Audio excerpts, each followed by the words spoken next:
So Brian. Yes, sir.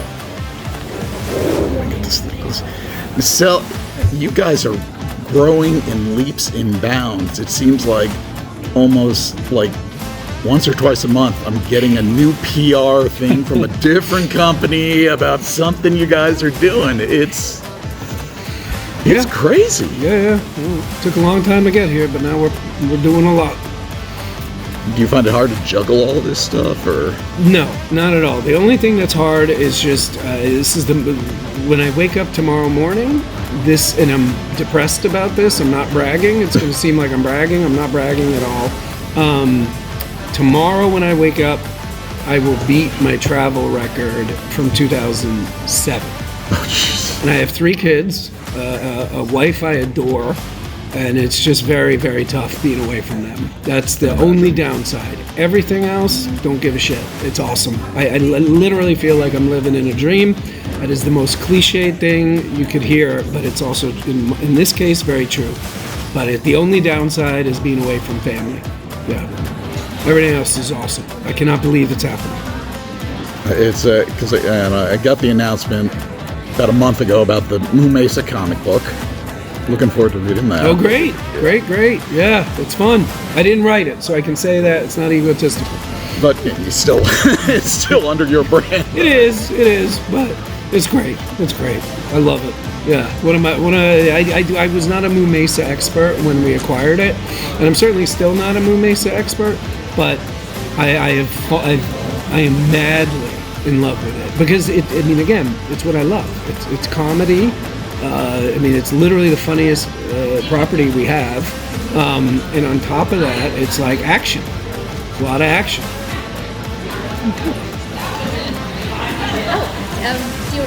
Don't keep going. I wasn't sure if you were doing no. Oh, okay. Well, hello. Hi.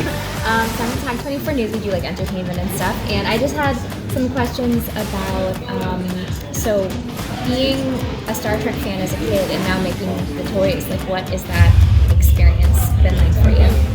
I hate that this is my answer, but it really is the truth. Like, I feel like I'm in a dream. Like, I feel like I could wake up and it was all a dream. It truly, like, it's funny, I said this a couple minutes ago and I've never said it before, but after I said it, I'm like, yeah, that's interesting.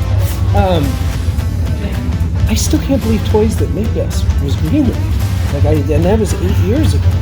So, Nacelle is a Star Trek term, you know? Mm-hmm. You start over? You all right? Oh, yeah, sorry, I had pressed it back in. Okay. Yeah. No, I noticed that when I first saw it, I was like, Nacelle, oh, like, for Nacelle, like... Yeah. So it was kind of supposed to be a dog whistle for Trekkies. Yeah. Where it's like, if you didn't know, it was just like, all right, that's a weird word. But if you did know, oh, these guys. Yeah. By the way, fun thing, I've never talked about this before. So many people thought it was like an April Fool's joke. And you would see these comments when we announced Wave 1 being like, there's some fake company called Nacelle supposedly making Star Trek toys of all these characters. It's a weird thing to life. Well, but I get it, because like remember who's in Wave 1? Valkyris is on camera for 80 seconds 35 years ago. And now there's some company called Nacelle making a Valkyris action figure. Like, so I understood why there was doubt. But yeah, to answer your question, it's like I don't want to wake up. It's like literally cannot believe this is happening. That's amazing. I was telling you before, my whole childhood was Star Trek toys and Polly Pocket. Oh, great. So you can imagine the whirlwind of emotions earlier today, and I was like, I feel like I'm crashing now. I'm like, I'm so excited. I'm just like, the excitement of seeing all the new stuff, and I also love that you're incorporating that like 80s kitsch, that campiness of like those older properties as well. The kind of Teenage Mutant Ninja Turtle style of toy things that was coming out. And I guess I was going to ask, why did you acquire? What was the thought process of acquiring previous brands, and how did that percolate? when we decided to go, like, okay, we're going to make toys, we're going to do this, we're going to make cartoons, we're going to build this thing. Obviously, there were really two ways to do it. One way was we created everything from scratch and just pray to God we caught lightning in a bottle. The other way was to do what we're doing. The reason why I didn't want to start from scratch and just create our own stuff, which would have been very emotionally rewarding and very cool, was because we finance everything we do, it just seemed too risky. So to spend some money to buy a property that already comes with, RoboForce, I always joke, probably has about 5,000 fans. But I mean, Biker Mice has 28 to 30 million fans worldwide. Sectars probably has 5 to 10 million fans. So the idea was we would buy these properties that all came with fan bases. We would combine them and unite them. And then we would, instead of starting from scratch, trying to say, look, our flying dog is better than Superman's flying dog. It just gave us, it was more expensive to do it that way in the short run.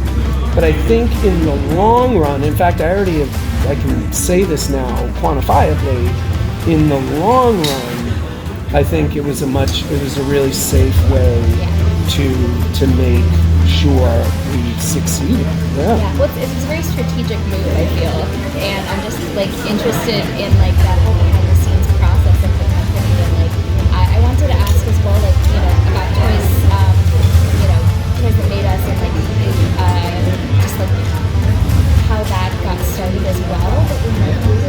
Wait, don't worry, we're fine. What's your question? How did that whole journey get started? I mean, toys that made us? It's probably a really long story, but I mean, it's a very short story. I've been a toy collector technically since college, but realistically since I was 3. And I was just trying to sell a show about toys. It took 7 years. But luckily, by the grace of God, Netflix greenlit it, which again, I told you, I'm still baffled. I know how it happened. Thank you, Devin. But it changed everything, and it all happened very quickly. It's also very funny. It's such a funny, cool show. It's snappy. It's not too technical. It has that accessibility for people. And that's what we tried to do. This is gonna sound weird, but maybe I need a psychiatrist. But I didn't want to make the show for me or people like me.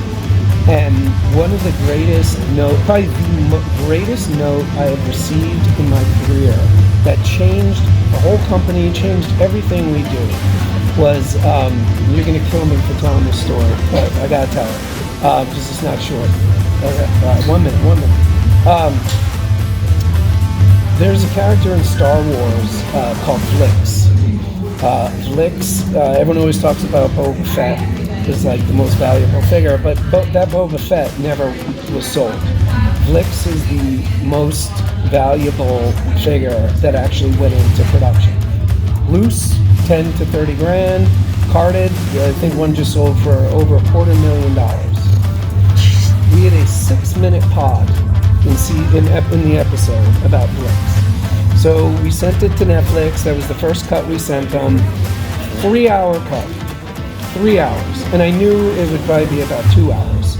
So we sent the 3-hour cut. The exec, his name's Nat, he called me and he was like, hey, this is great, we loved it, gotta get it down to 1 hour. And I'm like, 1 hour? I can't do this in 1 hour, are you crazy? Nat, I don't even know what to take out. It's all precious. It fucking ain't all precious at 3 hours, I can assure you.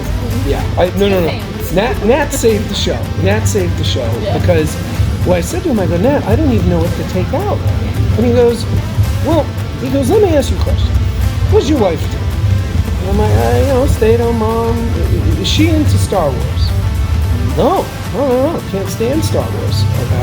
Okay, we're gonna kill you for it. Long story short, you need the room. Oh. So I thought it was just me. Okay, let's finish.